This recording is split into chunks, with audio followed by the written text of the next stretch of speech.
guys, it's Luke here and welcome back to another video. You join me here today at AReeve Performance to check out one of their many project cars. This thing, of course, is the G87 M2, but it is a Clubsport build.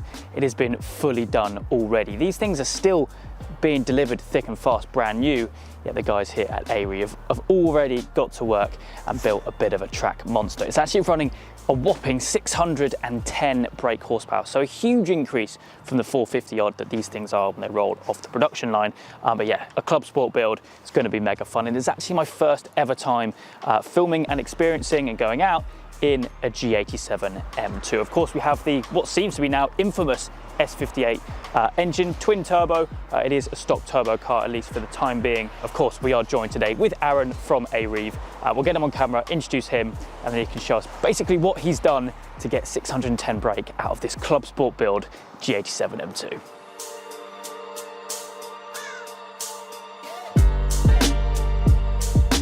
Okay, so we're joined now with Aaron with this absolute monster. I mean, you've been busy with this already, right? Yeah, it's been a really busy time with this car. Obviously, we had to get this car pushed out quite quickly. Yeah. Built the UK's first G87 M2 Clubsport. Absolutely. From collecting it to taking it out to the Nürburgring, it was built in 6 days.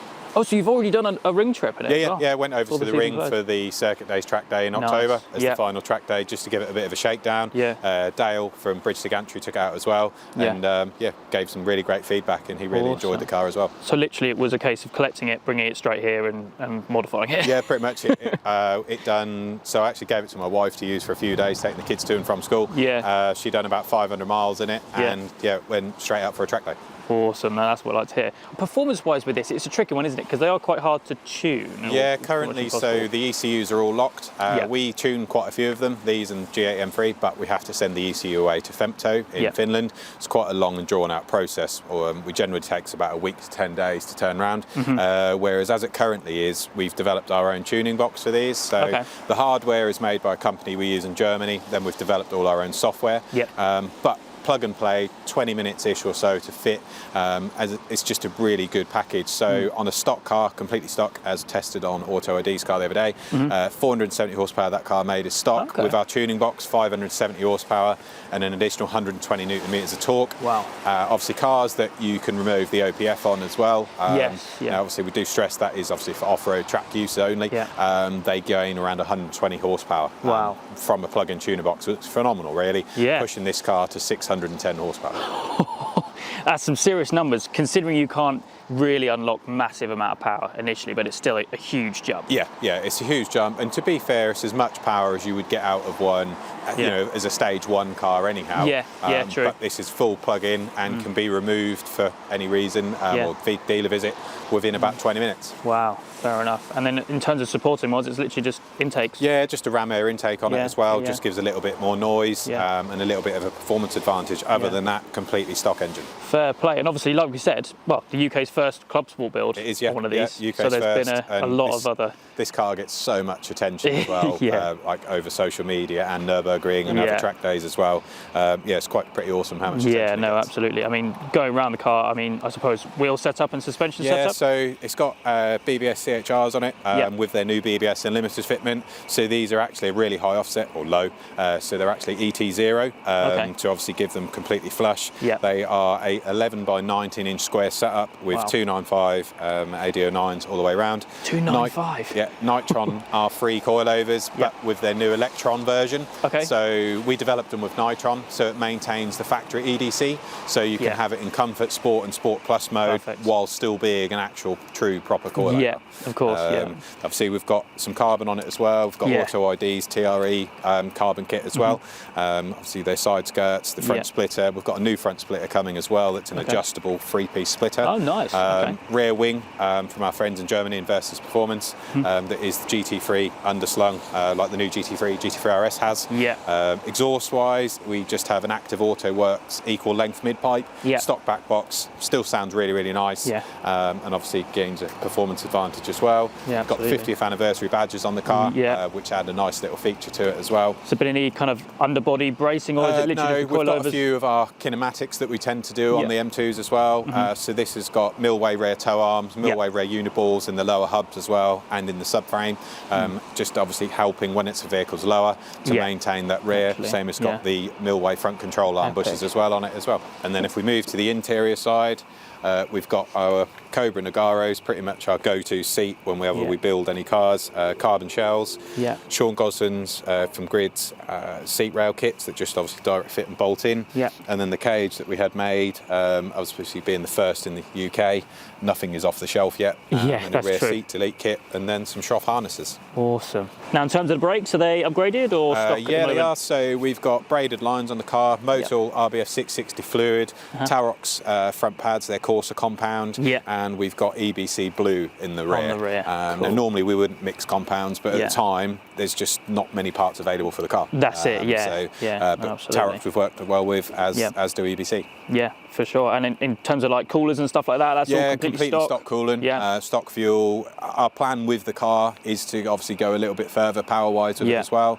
And I'm aiming to go stock turbo 700 to 750 horsepower is where we want to That's the goal. get it. But obviously being rear-wheel drive, I have to be a bit considerate. Of course. But yeah, if that's pretty much everything, we'll hop in and much it. And we'll go out. Go for a spin. Yeah.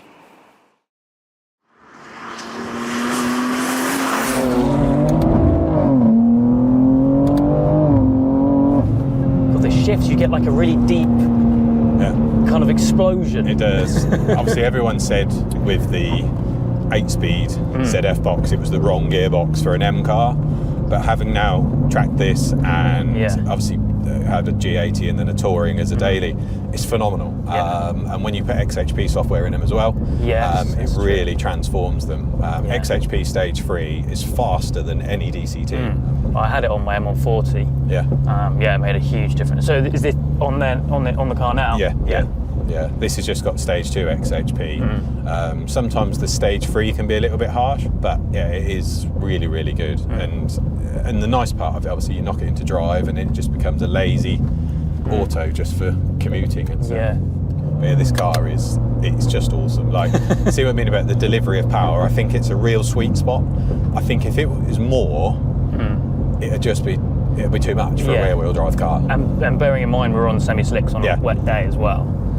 But a 295 square setup is mental. I thought they were 6.5s.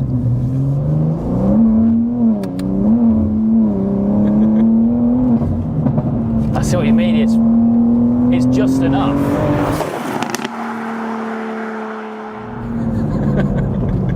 That's mega. And the car is just, having spent a lot of time with F-Series, the G-Series has just got so much traction.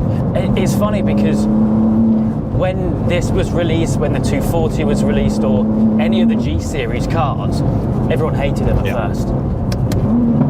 But they have got so much potential. Like a day like today, so wet, so damp. Yeah. But we're on semi-slick AD09s, and the car just is absolutely planted. Sounds incredible too. Yeah. So just a mid-pipe. Yeah.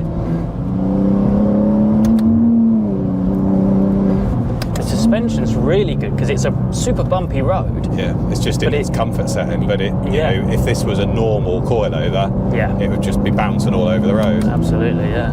So I suppose with it being still such a new car, hot off the press, there's only so much you can really do. Yeah. I suppose in terms of hardware. Yeah, there's certain parts.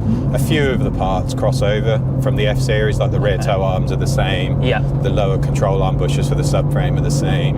We're now working with PowerFlex to make a new diff brace for the G-Series. Okay. So we developed the F-Series one with them. And now we're working on the G-Series one as well. Yeah. Very torquey.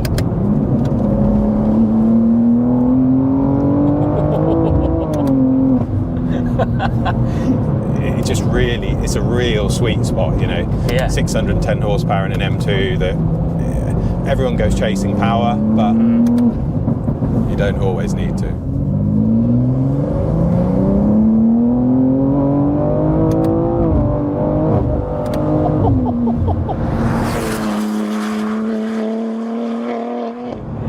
It just keeps on going. What's really nice with the torque delivery, the S58 though, on a wet track or road, if you keep it in that lower rev range so that it's not trying to wheel spin, it's using all the torque, just keep changing gear, being 8-speed as well, of course, it just keeps letting it pull. And you can get, be really fast pace on a wet track or road without revving the nuts off the car. Yeah, that's true.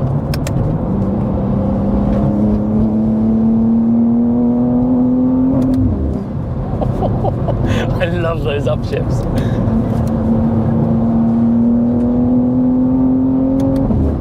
It handles the road really well. Yeah. Proper suspension on it. It's so composed. It's not, it's not trying to be bouncy and skip across the road. Yeah, it's not throwing the car everywhere at all. We're going over some pretty bad bumps as well. So I suppose plans for this then, you're going to maximise the power without touching the turbos? Yeah, I don't want to go hybrid turbos with it. Obviously, although the stock turbos will do 700 to 750, and you wouldn't want any more power because yes, you'll improve draggy numbers and stuff, but from building a track car, it's not going to be any faster. No, exactly, and less drivable, I suppose, on track really, because if you come out a corner in third and you're spinning, exactly, it's not ideal. It's like you see a lot of big powered cars on track days, but they aren't necessarily fast. They've just will get to a straight and have loads of power, and then get overtaken by some guy in an MX-5. In the corners,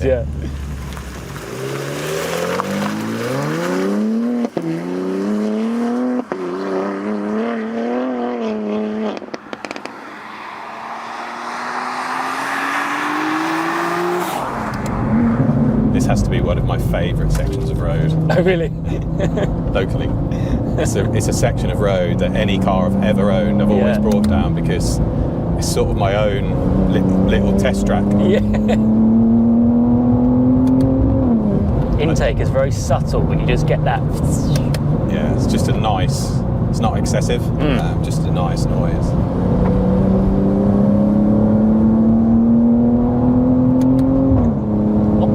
But yeah, I think a bit like the M3 and M4, the G series, G82, and when they first came out, everyone was like, no, hate them, not going to buy one. Now look at the audience for those. I think this is the same. I think BMW have always managed to do that with every generation of M car. Obviously, we've been involved in BMW M cars a long while, and I remember people doing it with the E92 M3, saying it's wrong to go to a V8, and it's a big heavy car, and you've come away from the 6-cylinder, and no one liked the looks of it.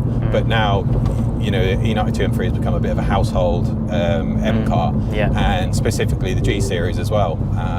But no, certainly every customer or friend we've had who has, had bad words to say about a G series, once they've been in one, just can't believe how good they are. Exactly. And the chassis is so competent over an F series. Tuned a lot of F series and used a lot for track days. And the G series chassis is faster, although it's heavier. BMW have engineered it that you would not credit the car is the weight the car is. This car is 1,670 kilos. Is it really? But you can fling it around a B road and you would never ever know that it's that heavy. I suppose it's only a matter of time before someone completely guts one. It will happen. Certainly not with this car. This car, even as it is now, has only done 1,000 miles. Is it really?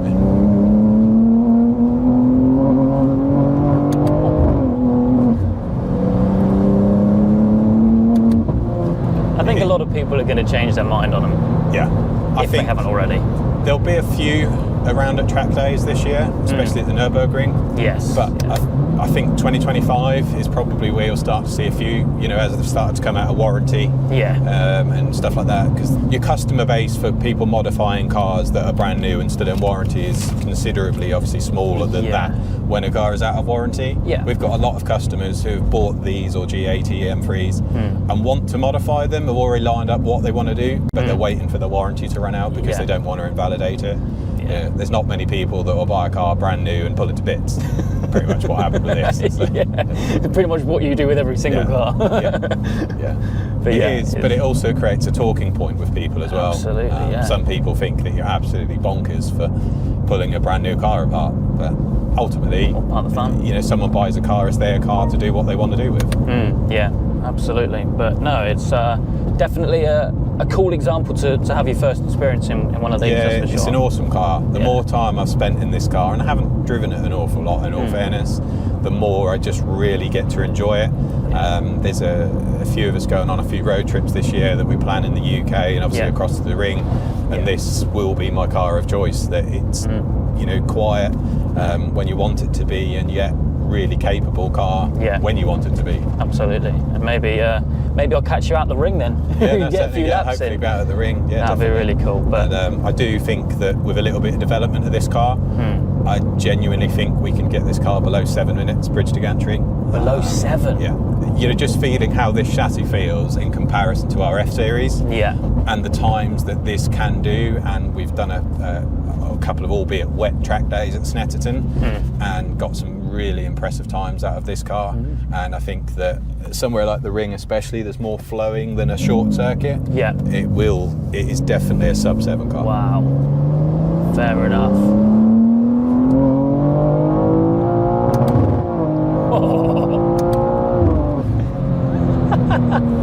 But yeah, mate, thank you so much for taking me out. Of course, if you want to learn more about this particular car and all the other stuff in the garage, then of course I'll leave all the details to AReeve down in the description down below. YouTube, Instagram, website, the lot.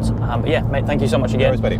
And yeah, that is it for me today. I hope you guys have enjoyed. If you have, please make sure you leave a like and make sure you subscribe for all the adventures still to come.